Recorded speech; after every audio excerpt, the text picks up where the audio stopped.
Hi, my name's Dave Treat, and I have the honor and pleasure of leading Accenture's blockchain business globally. I want to thank the GBBC and BSN for hosting this conference.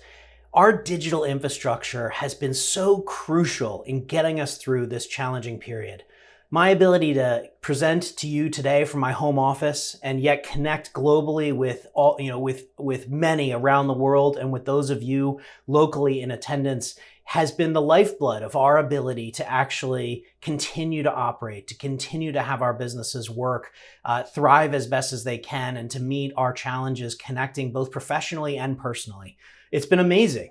And yet we're just at the beginning of what is, I think, a fundamental evolution of our digital world. And our work collectively in blockchain and multi-party systems is one of the foundational elements for how it's changing. And so our need to collaborate, to get global dialogue around the standards, the practices, the potential, the value cases, the fundamental rethink of how business ecosystems work on a global basis couldn't be more important. And so I'm excited to engage with all of you. I'm going to share some of my thoughts now, and I'm very much looking forward to connecting with any and all of you in the course of the conference and after. As you know, it just couldn't be more important that we talk through, share ideas, and collaborate on a global basis. If I take a giant step back and I think through the meaning of what has evolved already and where it's headed, I start with just we've filled one of arguably two or three key gaps in the digital world as we've all known it for the past 20 years. I might actually offer the language of we've been living in an electronic world for the past 20 years. We moved from paper to electronic starting in the 90s and accelerating into the 2000s. And now we're at the beginning of moving from electronic to tokenized, where in the electronic phase, we had in effect digitized the analog process. We didn't really change the way businesses worked. We just changed and made faster and more automated the communication channels and the existing pathways. And now we have the chance to actually fundamentally question all of those orthodoxies as to how it's always worked and not simply digitize the analog process. And what has unlocked that, one of those one, two, or three elements that has unlocked a new potential in the digital world starts with tokenization. It starts with that notion of having a provably unique digital object that can exist once and only once, that we can prove that you hold it and I don't, and you pass it to me and now I hold it and you don't, and to be able to have all of what wraps around that, around shared data infrastructure, around the provenance of information, about the automation possibilities of it. That's not something we ever had in the electronic world. In the electronic world, I had my view of the world and you had yours, and we all, in order to get anything done, had to message back and forth to each other and then reconcile our views of the world. And we really just perpetuated that message-based business model. And so by creating and really just the fundamental invention of a truly unique digital object that can be owned, we've now unlocked, I think, the key element that will allow us to reshape our view as to what the digital world is, and now is more unbounded than ever before. I would argue the second element that is coming, that's being developed in parallel at an equally aggressive pace, is all of the extended reality capabilities and the whole notion of truly immersive digital experiences. I think we're going to look back in not too many years and just laugh amongst ourselves that our view of the digital world at the time was only flat. It was only to be seen on a single pane of glass. It was only two-dimensional. We've obviously talked about extended reality for years and years and years, but finally the hardware is getting to a point where the notion of hybrid experiences, being fully immersed in a digital environment, is now not just possible, but it's starting to grow and scale. And so when I think about the digital world moving forward, now that it has that possibility of uniqueness and ownership of objects in the digital world, and has that ability to be fully immersive in ways that are pragmatic and practical and engaging and entertaining, I see us being unbounded from the two tethers that had kept us really just thinking in the old ways and in the old style of interacting across our ecosystems. And so when we think about the predicate capabilities that our community is building around digital currency, a currency that's native to the digital world and doesn't involve taking off a headset and keying in a credit card number. It doesn't involve the physical limitations of physical cash, but can have something that is truly effective in a digital environment and has all of the systemically important infrastructure characteristics. It's trusted, it's auditable, it's transparent, it's controlled, it's predictable, it's certain. That notion of having a digital currency underpin truly immersive digital experiences is a key predicate capability.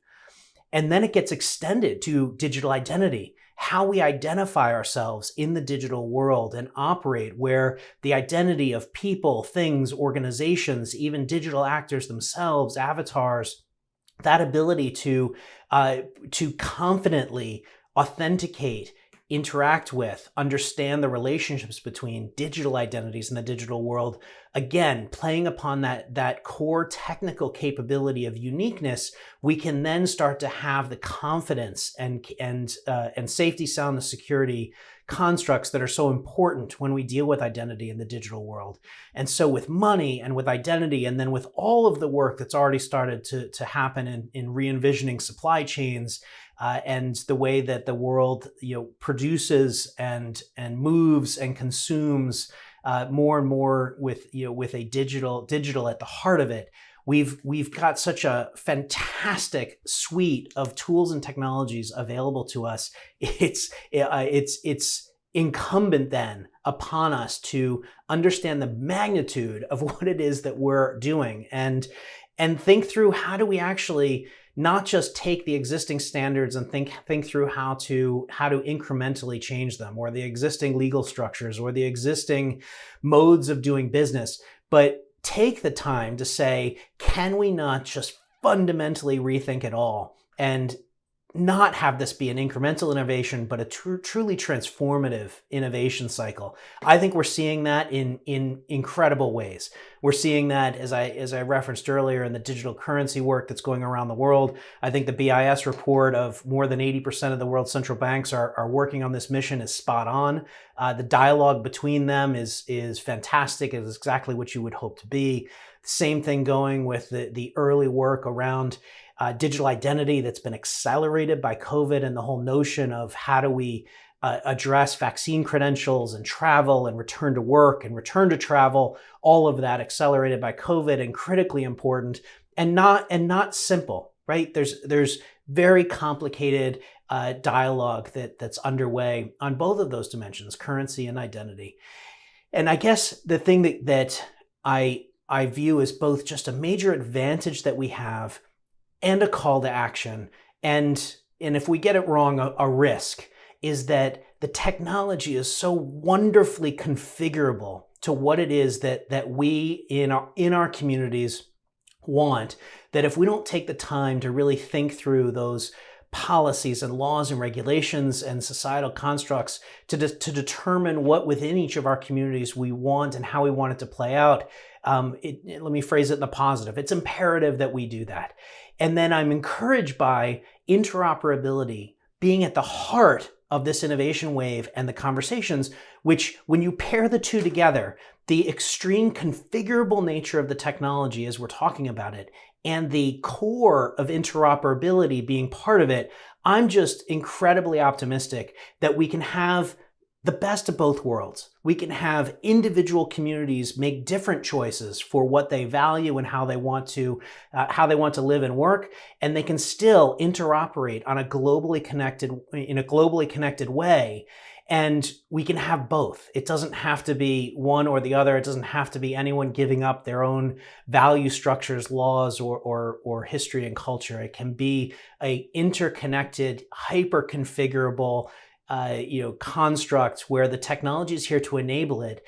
And what has to happen is we all raise the game, raise our level of understanding as to what the technology can do to a level where we can then have those very productive conversations around what do we value as a society in our individual communities? What do we value globally? and how can we make sure that it is all interoperable and interconnected to be able to support the advancement of our global communities and our local priorities.